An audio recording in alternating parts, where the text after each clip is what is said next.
Good afternoon. I had a very reasonable question from one of my subscribers, and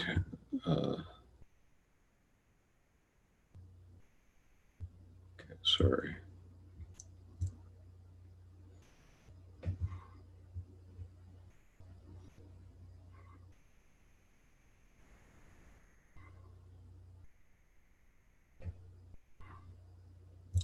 Okay. Sorry, I'm just being prompted by Zoom. So, I had a very reasonable question from one of my subscribers, who apparently is a young man, and he says, how can a young man in the West go through the process of individuation slash get a life these days? That's the question. And then he left another question. Can someone get a life if they remain single? Okay, so let me address both of those questions. And I'll give a brief answer of the last one first, which is you certainly can get a life if you remain single. There's nothing that requires you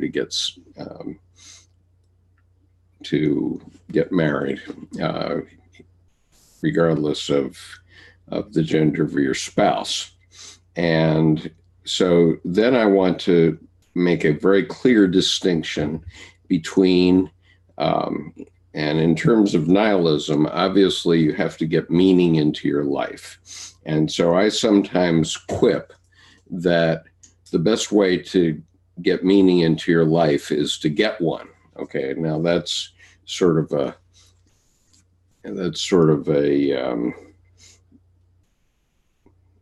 sardonic way of saying it, I suppose.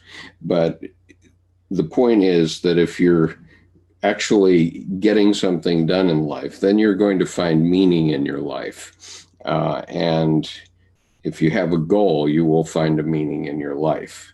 And so let's talk about individuation and get a life. These are two different things. And so the first thing that you encounter when you're younger is the problem of getting a life. And in order to understand that, you first have to understand where you are in the transformational processes that you have to go through in your lifetime. And there are several.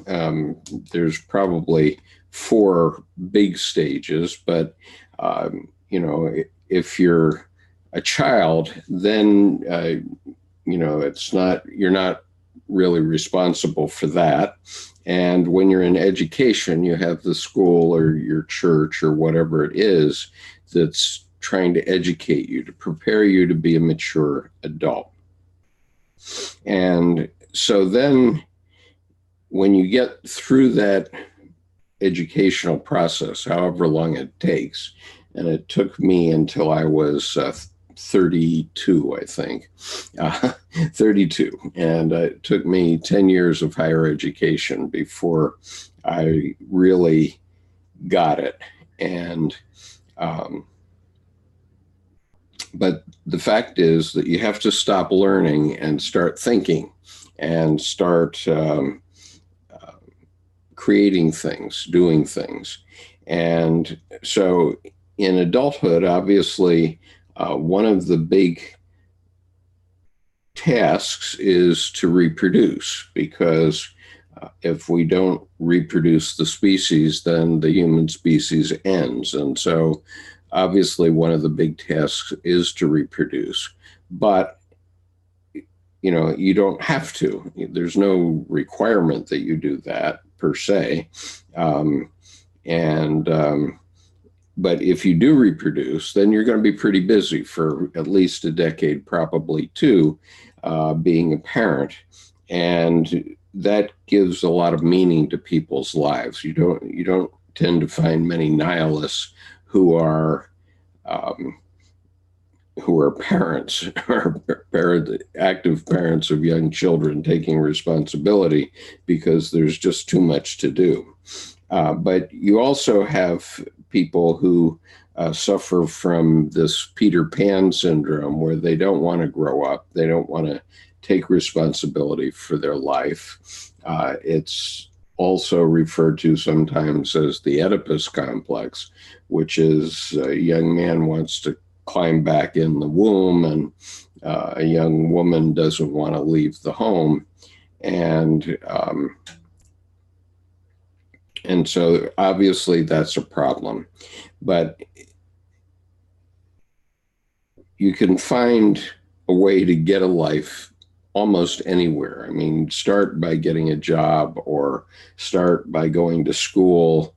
If you go to school, then you're still preparing, you're hoping for the future. So there's one quote that I think is useful, and I'd like to share it with you. It's a quote from Mysterium Conjunctionis, which is Dr. Jung's last big book. It's volume 14 of the collected works, and it's in paragraph 330 of that book.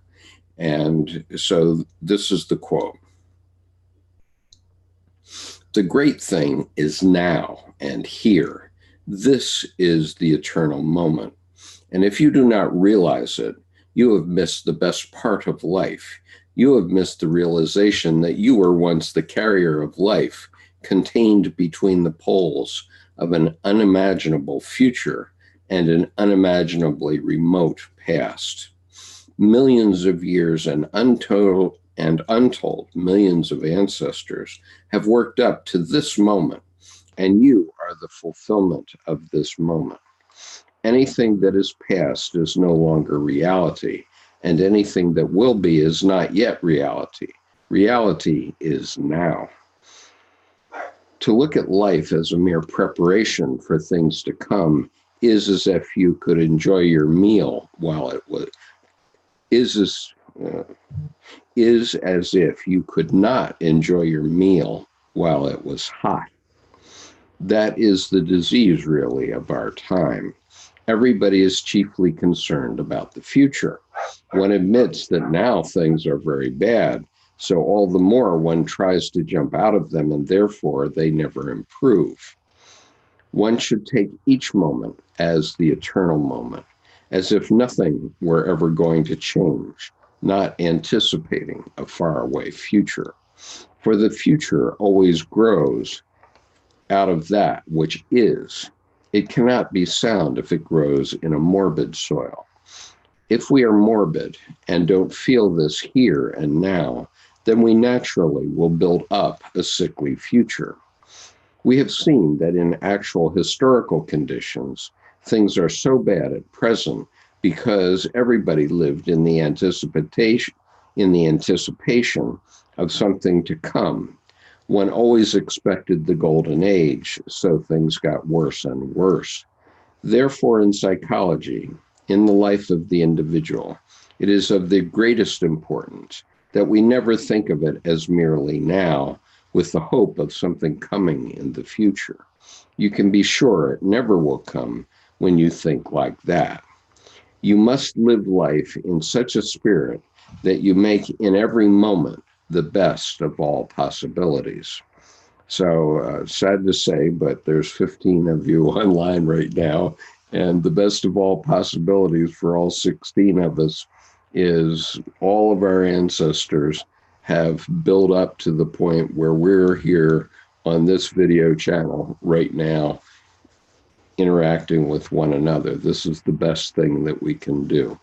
And I acknowledge that for my own life, but if you don't think that it's the best thing you can do, maybe you should be doing something else. I hate to be jocular about it, but, and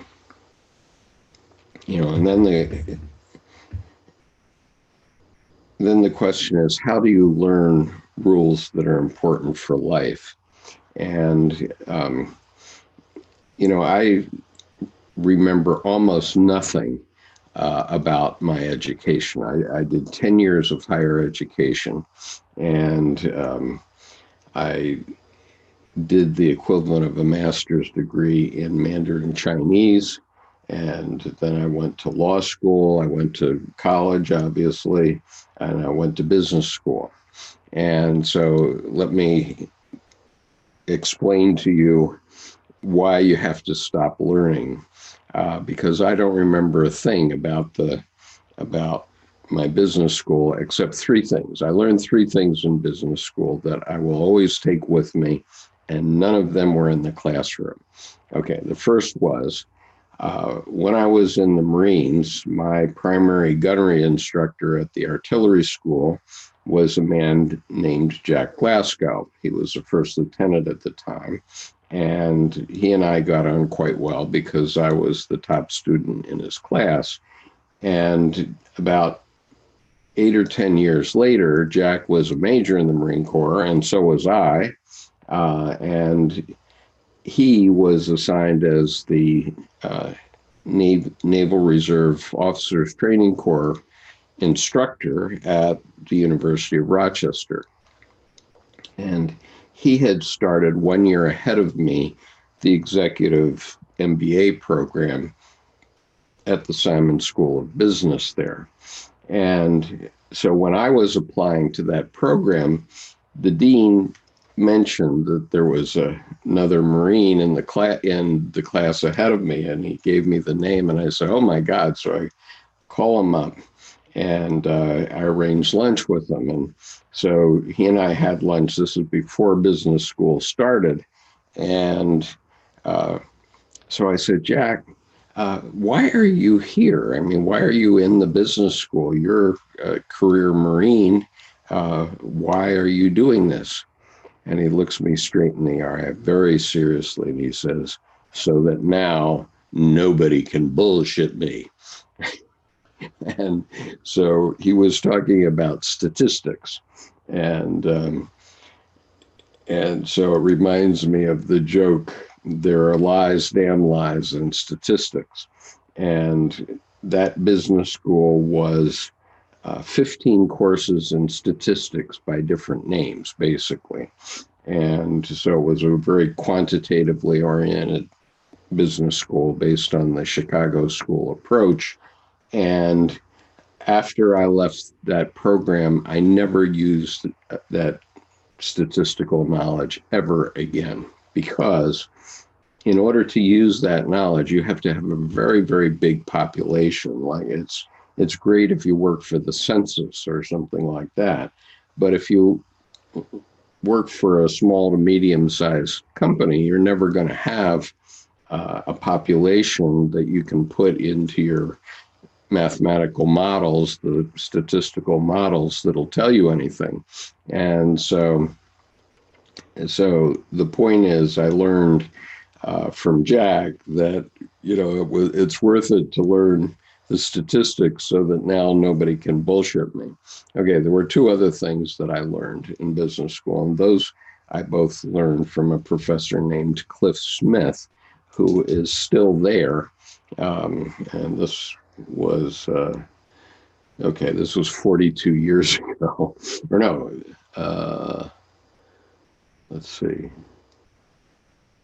Yeah, it's 42 years ago, 1977. And so Cliff, at that time, was a brand new professor at the University of Rochester. He was a brilliant finance professor. And I wasn't taking a course from him, but during the first couple of weeks that in my microeconomics course, we were assigned a essay to do. And I was already a practicing lawyer, and I thought I could write pretty well. And so I took this problem that they had given us to write up, and I wrote up this essay, and I thought I really nailed this thing. And when the papers came back, I had a D. And I was really rocked back on my heels when that happened.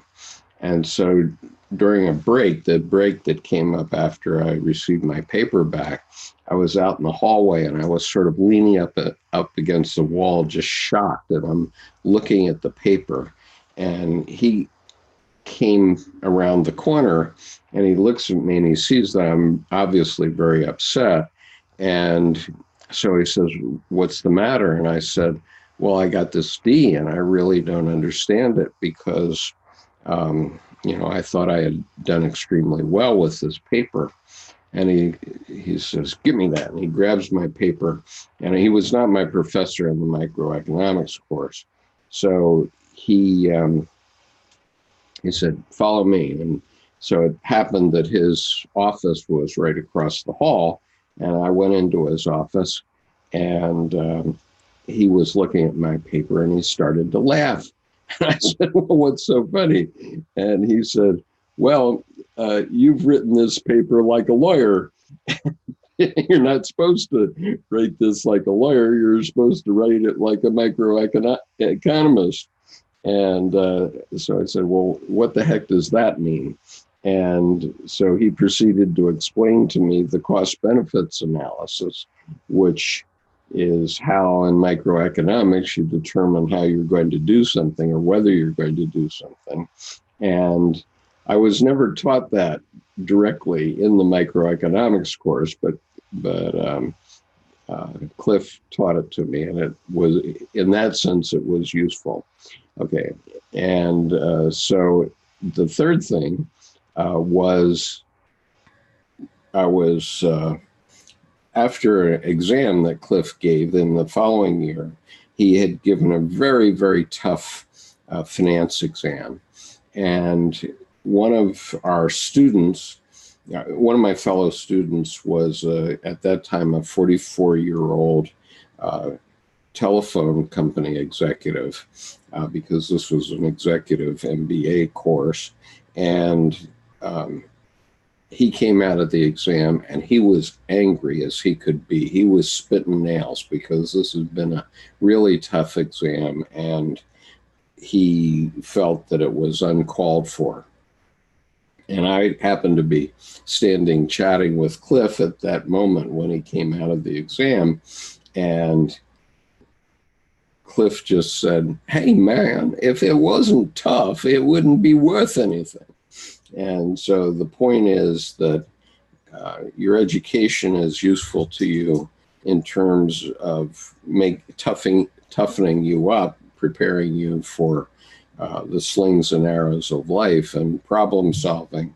But, maybe the details won't be very important to you, or if they're important to you, and if you're actually using them, then you're going to get experience with them and use them. But in my case, because I was always involved with relatively small companies, it just never happened that any of the direct material I got in the classroom was of use. But these three experiences were of use.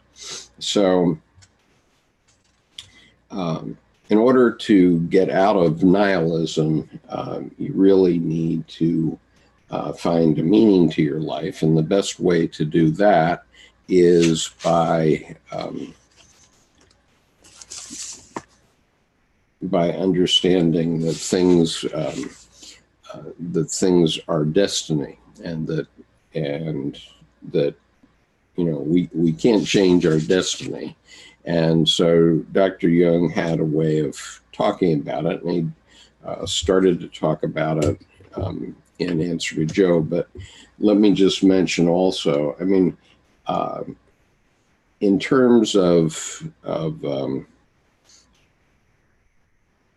how to go forward, okay, there's a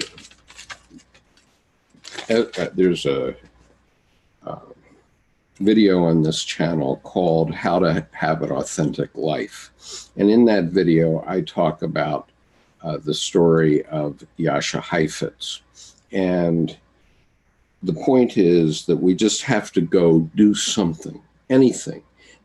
It really doesn't matter what. You can become a great skateboarder or whatever it is that floats your boat at this particular meeting, at this particular point, because whatever you do, you're going to ultimately be rejected. If you're not rejected, keep going, okay? Keep going, because that means you're doing well. But you can think of it metaphorically as the program of the voice. You know, there's millions of young people out there in the world who think they can be a rock star, but the voice was brilliant as a program in that it gave everybody a chance, but then the competition got tougher and tougher.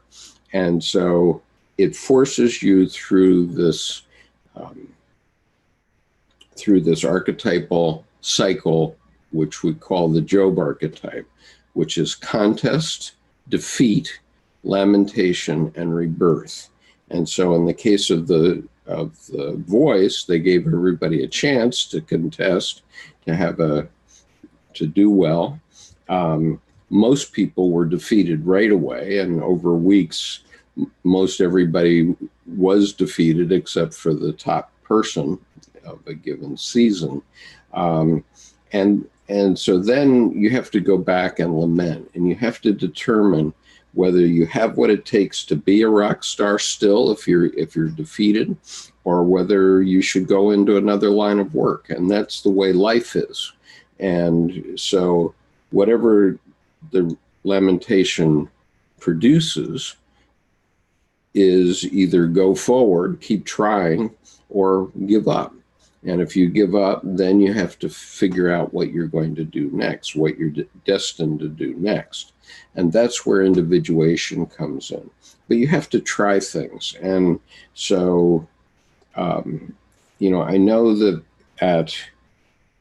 from, let's say, late teens to early 30s, you may think, oh, I really don't want to do this. Do I have to do it this way? And you hope somebody will come along and magically give you money. And, maybe they will. But for most of us, it doesn't work quite that way. And so you just have to start. And so I started, for example, I'll just give you very roughly my process in that, okay, I went to a liberal arts college. Okay, so why is that useful? Well, it's useful because a liberal arts college teaches you how to think. And you really need to know how to think, because if you go to a trade school, they'll teach you how to do something, but in a month or two, whatever they teach you to do could be obsolete. And unless you know how to think and know how to redevelop yourself, reinvent yourself, you may not be strong enough. So you have to be able to reinvent yourself. And, I've particularly noticed on the internet that after when I got my first PC, wow, I thought that was such a big deal when I got my first double disk drive PC in 1983. I thought that was a huge deal. And I thought, man, I'll have to make this last. It was so expensive. I had to pay something like $5,000 for that computer that didn't even have a hard drive in it. And I said, man, I'm going to have to make this last for like 10 years. And the truth is that I've had to have some sort of new device, whatever it is, mostly computers, but it's iPhones and things like that, every year since then, since 1983. And so things are changing and keep changing very fast, and you have to be able to accommodate yourself to those changes. And it's quite true that you're facing, if you're in the 18 to 35 age group, which is what most of my subscribers are, you're facing 100 times more information in your lifetime than someone 150 years ago had to face. And so you have to learn how to pick the important things and move on. And so anyway, partially related to now individuation, one of the stories that I've told over time is the story of Jascha Heifetz, who was a virtuoso violinist in the middle of the 20th century. And Heifetz had been a refugee out of Russia, but he came to the United States and he was taking students. And one of his students had a crisis in his family. Now, these are quite able students because they had Jascha Heifetz as a teacher. And what happened was the student's father had died, and he had a choice. He either had to come home and start running the family business or go into his concert career as a violinist. And so he comes to Heifetz and he says, do you want to, could you listen to me and tell me whether I should go into business or into professional violin playing? And Heifetz said, very well, play for me. So the young man plays the Lark Ascending, which is a very lovely violin solo piece. And it's about 15 minutes long. It's worth hearing someday if you've never heard it. It's called The Lark Ascending. And at the end of it, Heifetz says, well, you don't have the fire. You don't have the fire. And so the student is very dejected, but he goes away and he goes into business. And about 20 years later, Heifetz is in a concert in his community again. So he goes backstage to see Heifetz. And Heifetz says, well, what did you do with your life? And the man said, well, I really regretted it, but I gave up the violin and went into business. And Heifetz says, what? You gave up the violin? How could you give up the violin? You played so beautifully. And the student said, but maestro, you told me I didn't have the fire. And Heifetz says, well, I must have been right, because if you had had the fire, you would have paid no attention to me.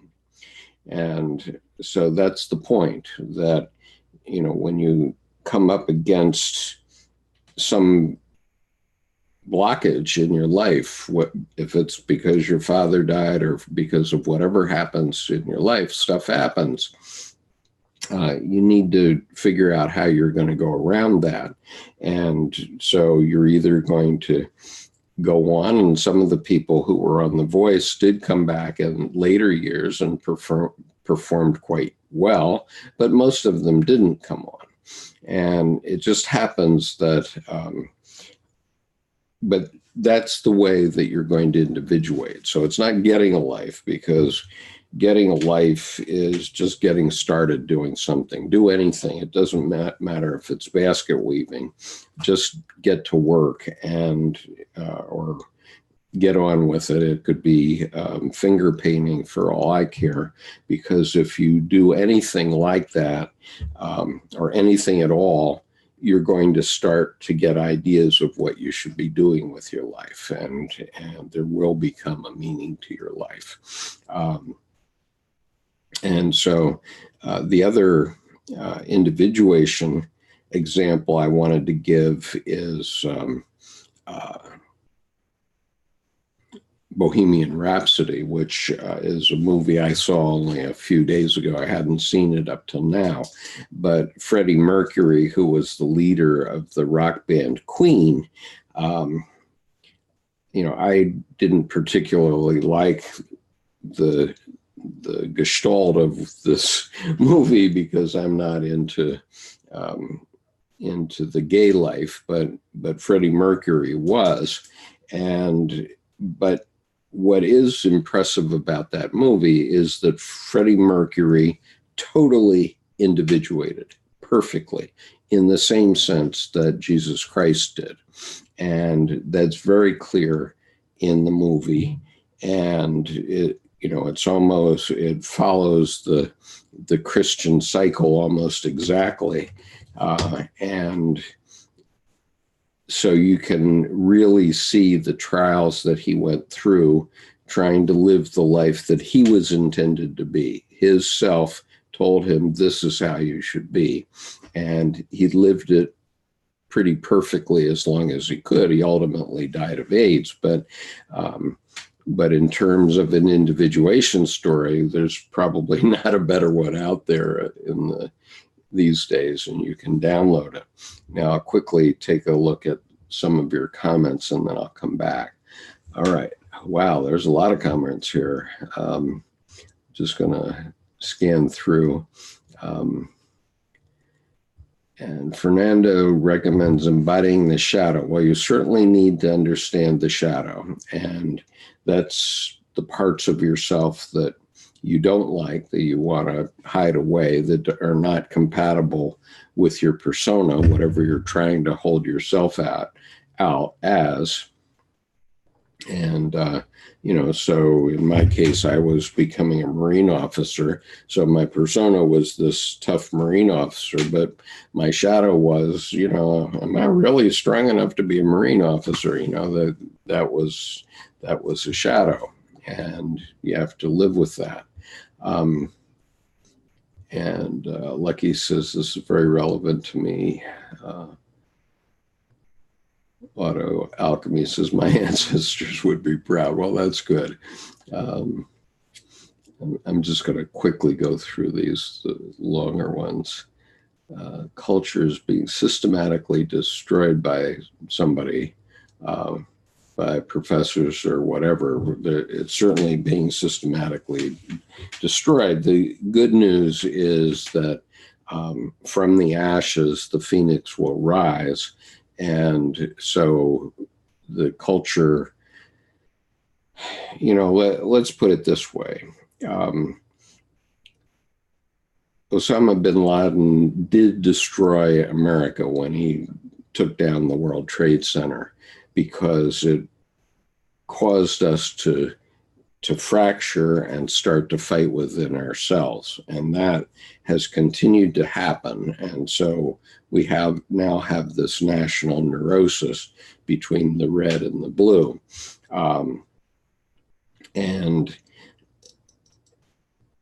And that's not good. I mean, as a nation, we need to find ways that we can come together. And the same is true in our religions. We need to come together with them as well. But how to go forward with that is not really that obvious. And so we're all part of rebuilding a new culture, to have the culture come out of the ashes as like the phoenix, and we can do it. We will do it, but I don't know how long it will take. In the case of Germany, Germany's culture was destroyed at the end of World War I, and the punitive treaty that the Allies imposed upon Germany didn't let Germany come out of it. And so as new young men were coming along that were young Germans, and the sons of the fighters of World War I, it just reiterated itself again. And so the new culture couldn't be born until all the crockery was broken. And so at the end of World War II, then for both Germany and Japan, the whole place was basically destroyed. The only building left standing in Yokohama at the end of World War II was the building that I went to high school in, which during the war had been a hospital, and so it was made of stucco, and so it didn't burn, and it had a big red cross on it. So the Allies didn't bomb that building, but everything else in Yokohama was gone. And so then Germany and Japan had to redevelop their cultures. And they did do it, and they did it very commendably. But it's an ongoing process, and individuation too is an ongoing process. It never ends until you die. So there's no issue about get this one thing done, and then you can sit back and smoke cigars on the back of your motor yacht or something like that. It's an ongoing process, and we go through many, many trials during our lifetime. And so the question is, how do you build yourself up to be tough enough? And one of the issues that we sort of made mistakes on in the 70s, 80s, and 90s is that all the soccer moms insisted that their kids get trophies. Everybody gets a trophy. We don't want anybody to feel bad. Well, that's the wrong message, because that's not the way life is. We don't all get trophies. And so, if you're raising children nowadays, please don't insist that they get a trophy unless their team actually wins, because your children are better off being disappointed and realizing that maybe soccer isn't for them or whatever it is, and getting tough enough to face the slings and arrows in life, which are really tough. I mean, they go on and they're still tough. I mean, I've had 2 joint replacements in the last 2 years. So, even though my business career is coming to an end, it doesn't get any easier. And so you might as well learn to be tough enough. And so let me read what Dr. Jung said about individuation here. Okay, and I'm going to read from Answer to Job, paragraph 745 and 746. And I'm just editing it just a little bit just for clarity for the purposes of this video. So whatever man's wholeness or the self may mean per se, empirically, it is an image of the goal of life spontaneously produced by the unconscious, irrespective of the wishes and fears of the conscious mind. It stands for the goal of the total man or woman, obviously, for the realization of his wholeness and individuality with or without the consent of his will. The dynamic of this process is instinct, which ensures that everything which belongs to that individual's life shall enter into it, whether he consents or not, or is conscious of what is happening to him or not. Obviously, it makes a great deal of difference subjectively, whether he knows what he is living out, whether he understands what he is doing, and whether he accepts responsibility for what he proposes to do or has done. The difference between conscious realization and the lack of it has been roundly formulated in the saying of Christ already quoted. Quote, "Man, if indeed thou knowest what thou doest, thou art blessed. But if thou knowest not, thou art cursed and a transgressor of the law." And that's from Luke 6:4. And the example of that I would give is we have a stop sign on a highway exit up the road from me, which I go through often. And one can see for about half a mile down to the left. And so it's very common for people to roll through this stop sign because you can tell if anybody's coming from a long way away. And so if you know what you're doing and you roll through and you violated the law, but you're blessed if you roll through and get away with it. I mean, I did one time see a police officer sitting right there and somebody rolled through and he got stopped, but that only happened once. But so you're blessed, but if you don't know that, that's probably a place where the local constabulary knows that you should be rolling through, then you're blessed. But if you don't know and you go through the stop sign, then you're a breaker of the law. But anyway, going on with this reading, before the bar of nature and fate, unconsciousness is never accepted as an excuse. Okay, let me read that once more. Before the bar of nature and fate, unconsciousness is never accepted as an excuse. On the contrary, there are very severe penalties for it. Hence, all unconscious nature longs for the light of consciousness while frantically struggling against it at the same time. This is the opposites that play back and forth. Something empirically demonstrable comes to our aid from the depths of our unconscious nature. It is the task of the conscious mind to understand these hints.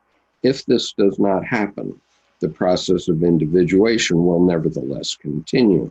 The only difference is that we become its victims and are dragged along by fate toward that inescapable goal, which we might have reached walking upright if only we had taken the trouble and been patient enough to understand in time the meaning of the noumena that cross our path.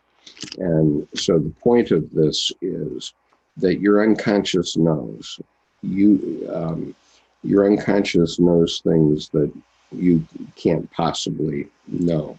And it's going to give you hints through your psyche of what you should be doing and what you shouldn't be doing. Now, one simple example of that is my example of the police car and the radar detector. I've never had to have a radar detector because I very frequently have a vision of a police car going from right to left across in front of my car, and it has the word police written across it. And every time I have that vision, I know that within 1 to 2 minutes, there will be police activity. It could be a speed trap, or it could be an accident or something like that, but it never fails. So my conscious mind isn't necessarily picking up on it. But as soon as I have that vision, whenever I have that vision, I always slow down and make myself especially alert, because I know there's going to be a police activity within a minute or two. And sure enough, it never fails. And so it's a question of being intuitive enough and understanding what your psyche is telling you to have that sort of thing help you, I guess. So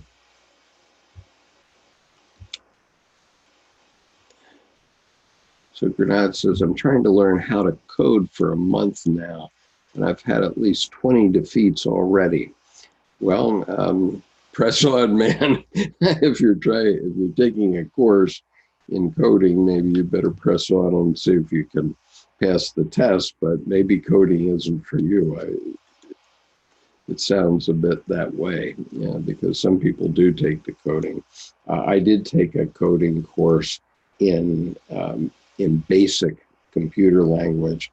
I was miserable at it, but the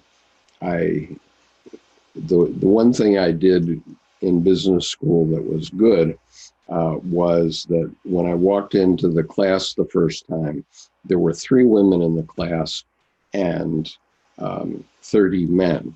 And there was a seat between 2 of the women. And I decided to take the seat between the 2 women, and they were both very smart. One of them was the valedictorian of our class, and while we did our 2-year program, she worked full-time at Xerox and also had a baby, and she was still the top person in our class, and she basically pulled me through. So that's how I got through coding, but it was only because of that. And so you have to learn that, some things can come to your aid. In that case, a numinous thing, two women with an empty seat between them, and I sat right between them, and they became dear friends. And we were also in study group together for the whole 2 years. So especially that one woman, she had a baby, she did all these other things, and she got skipped through business school, which was no small task, because at that time I had 4 jobs. 4. I was practicing law full-time. I was going to school full-time. I was company commander of the Marine Corps Reserve Unit in Rochester, and I was teaching 2 courses in business law at Nazareth College of Rochester. So teaching 2 college-level courses.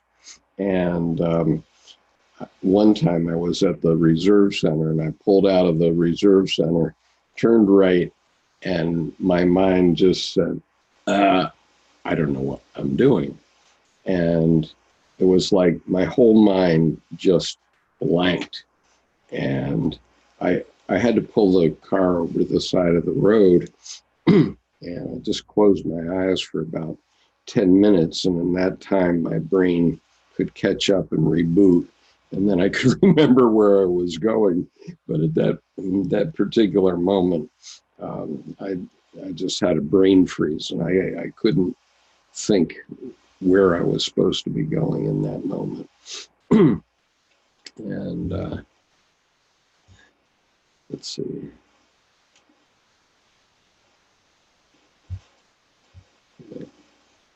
I'm sorry, Lucky, I don't see where the $5,000 goes, but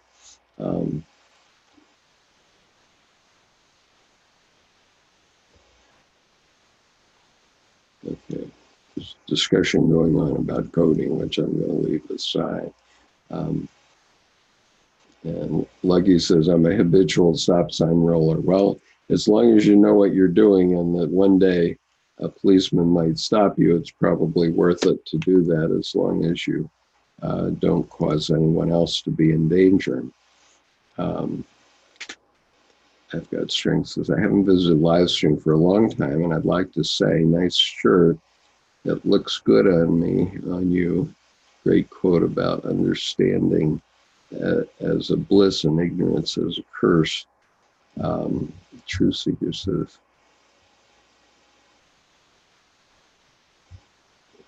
Germans and Polish were screwed over after World War II. Well, that's definitely true.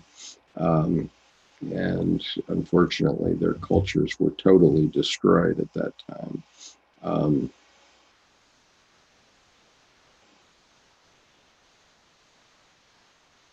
Let's see. Okay. All right. So going on, there's just a couple of more points I want to say. One is I want to refer to the movie called Don Juan DeMarco, which had Johnny Depp and Marlon Brando in it. And that movie has a really profound statement in it. And so it's worth knowing and worth keeping in mind throughout your life. And in that movie, you can find it on YouTube. You can just put Don Juan DeMarco and 4 questions, and it'll come right up. And so Johnny Depp has these 4 lines. He says, there are only 4 questions of value in life. What is sacred? Of what is the spirit made? What is worth living for? And what is worth dying for? And the answer to all 4 questions is the same, only for love. And I think that's a profound statement that I've never been able to improve upon, so it's worth your consideration. Let's see what else I wanted to talk about in this little session. Oh, the other thing I wanted to refer you to is an amazing little video, and I'm going to put the the link here, which is a video of a young man named Jacob Barnett. And so here's his name. And he did this video, and let me put the link on.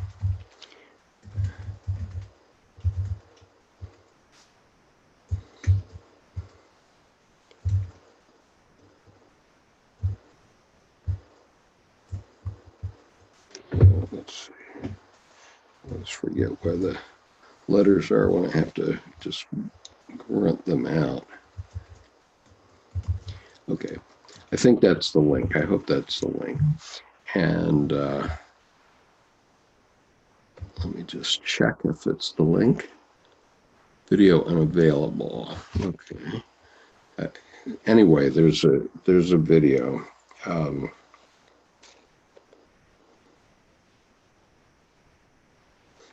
So it's Jacob Burnett, Forget What You Know. It's just I have the wrong video ID here somehow. I probably used the wrong thing in zeros. Anyway, it's the name of it is Forget What You Know. Now, Jacob Barnett was a very unique young man because he was diagnosed as autistic when he was 3 years old, and the doctors told him that he would never speak. And it turns out that he's now a prodigy in astrophysics. But when he did this video, which was a a TED Talk teen video, he was 12 years old. And he said something really smart. He said that you have to stop learning and start thinking. And once you are thinking, then start creating. And so he has definitely proved it in his own life. By the time he was 12, he was extremely articulate, but he had worked through all of his crises with his autism, and he was obviously a high-performing autistic person. And yeah, let me, I don't know if I can do this, but maybe I can check it on another screen here. If I can pick it up off of YouTube, then I can just give you the correct link. It's really worth your time. It's only 10 minutes long. Here it is.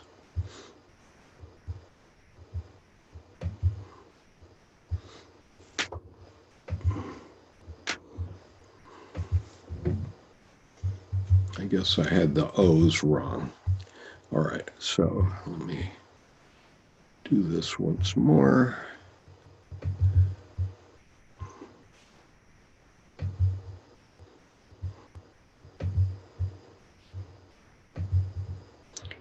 Now I don't know what's happened.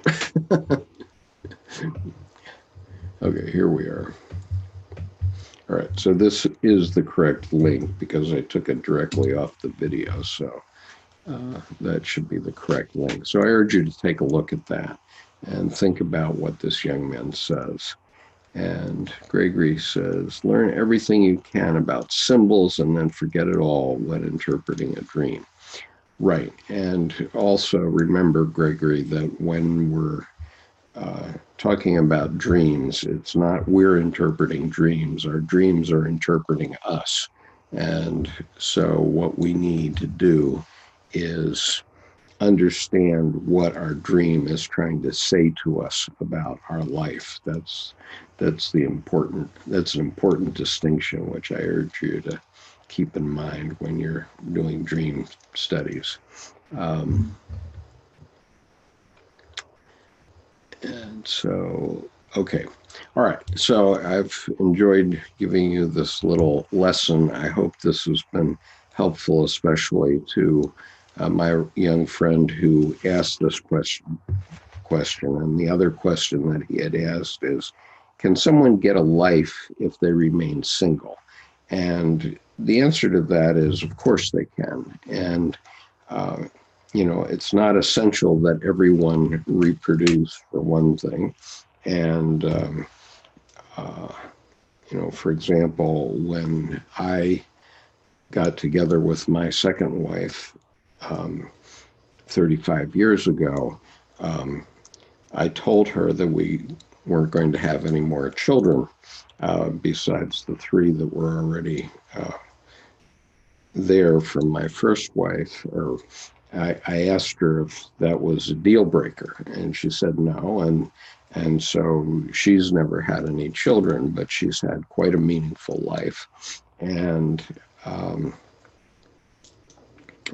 I've had a meaningful life because I've been with her. And so, there are any number of circumstances why someone might not have children or wish to remain single. But what I would observe is that we really only are half a loaf, okay? We really need a partner to experience wholeness, because our partner sort of bounces off of us and helps us see things that we couldn't get. And part of individuation is the bucket list, okay? In other words, if you have this urge to go do something or go see something, then that's part of your individuation. And so individuation is like an oak tree. Think of an oak tree. All oak trees are different. They meet certain characteristics, but all oak trees are different, every single one of them. And every oak tree in the acorn already has in it everything it needs to become that specific oak tree. Okay, so the same is true of human beings. And so the oak tree instinctually becomes that specific oak tree.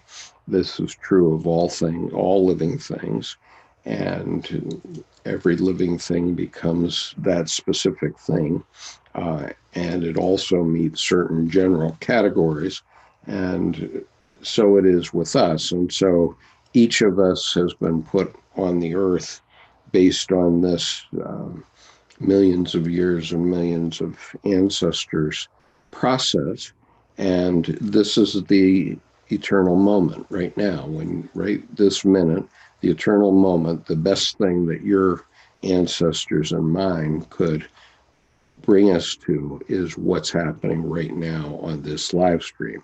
And so, but your psyche and your unconscious may tell you that maybe there's something else that you could be doing with your time. Maybe you should be doing something else. And if that's the case, I don't find it's the case with me, but if that's the case, then you have to pay attention to what your unconscious is telling you, because not unfortunately, but the way we're going to individuate the way our unconscious wants us to is to pay attention to our instincts and what we're moving toward. And as Dr. Jung says, if you don't pay attention, if this does not happen, the process of individuation nevertheless will continue, just like any oak tree will continue to grow. The only difference is that we become its victims and are dragged along by fate towards its inescapable goal, which we might have reached walking upright if only we had taken the trouble and been patient enough to understand in time the meaning of the noumena that cross our path. And so the point is, you need to be asking yourself what it is that it thinks you want to do. And one of the ways to know that is to know the bucket list. What are the things that you'd like to accomplish in your life? Because once you've done them, whatever it is, like, geez, I want to go to Paris. Well, I've been there, done that. So once you've been there, done that, then maybe it's not that important that you go to Paris for the 50th time or whatever. Or I want to go on a Caribbean cruise. Well, I wanted to go on a Caribbean cruise. I even wanted to do it 5 times, which I did. But, been there, done that. And so now I don't have any great urge to go on a Caribbean cruise. And so if you have things that are on your bucket list, those are things that your unconscious is telling you want to accomplish or do during your lifetime. And so it's important to check those off because your unconscious is communicating with you on that point. Let's see. And Sean says, could your future probability visualizations be identified as an observation of coherent dialectic coupling? Well, Sean, that sounds like a rationalist wet dream kind of thing. If you have to think of it in those terms, I think you're going off on too much of a rationalistic tangent, and you ought to just pay attention to what your psyche is saying to you without getting involved in observation of a coherent dialectic coupling. I mean, maybe you know what that means, but I'm pretty sure your unconscious doesn't, because what Dr. Jung called the 2 million year old man, but the 3.5 billion year old man, that's your instinctual psyche. It has no idea what is meant by that phrase. Auto Alchemy says, hey, Skip, do you have any tips for understanding when a dream is playing a compensatory function versus mapping out the psychic situation? Not really. I think that Dr. Jung felt that dreams were heavily compensatory. And,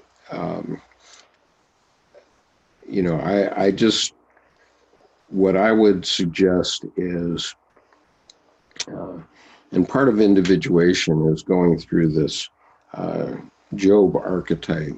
And each time you do go through that, you build your ego, and so that you can differentiate between what's right and what's wrong. So when a dream is interpreting us, whether it's compensatory or mapping out the psychic situation,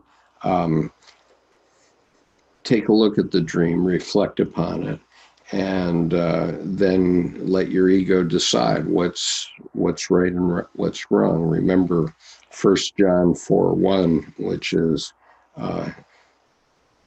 test the spirits, whether they be of God or not. And so you can make an ego decision about what's right and what's wrong. And sometimes my unconscious gives me really, phenomenally bloody or colorful dreams, whatever. Back when I was unemployed, when I was 40, my dream kept giving me these execution dreams, and I was being executed by every possible means: guillotine, hanging, firing squad, whatever. Every night I was having another one of these dreams, and my unconscious was telling me, you better get a job, Skip. And I'm saying to my unconscious, tell me something I don't know, please. But my unconscious was obviously quite upset that I didn't have a method of supporting myself at that time. Fortunately, I had a wonderful wife, and still do have, and she's stuck with me for a long time.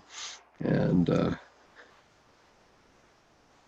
So Martin says, they say the magician in the psyche is the one that asks questions like that. Don't you really think you should be mowing the lawn right now? Okay, well, then you use your ego to answer that question. Maybe you should be mowing the lawn right now.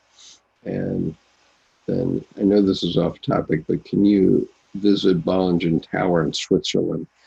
I don't think so, not yet, but I think that that's in the works. I'm hopeful that it is. I do know one or two Jungian analysts that have been allowed to go in. And I know that Dr. Jung's main home, the one in Kusnacht, is being turned into a museum. And I don't know whether that's open yet, but it's in the process. And you can visit the Psychology Club in Zurich. And so that's something you can do. I know a number of people that have done that. But I would, check online and see if you can find hours of openness and that sort of thing, and put that question on Google and see what it says, because I wouldn't want to make a trip. I actually went to Zurich once and was thinking about seeing his house, but then I didn't do it for some reason. I think I got hustled through to India or something and didn't get to do it. But in any case, I know that it is going to be more possible as Dr. Jung's work is becoming more and more popular right now. And so I just check on the internet and don't take my answer as gospel, because it isn't. He says, I relate to your dream story where there was a time when I was unemployed and I had so many dreams of being a superhero. It seemed like a compensation for how passive I had become. Yeah, maybe. And that sounds about right to me.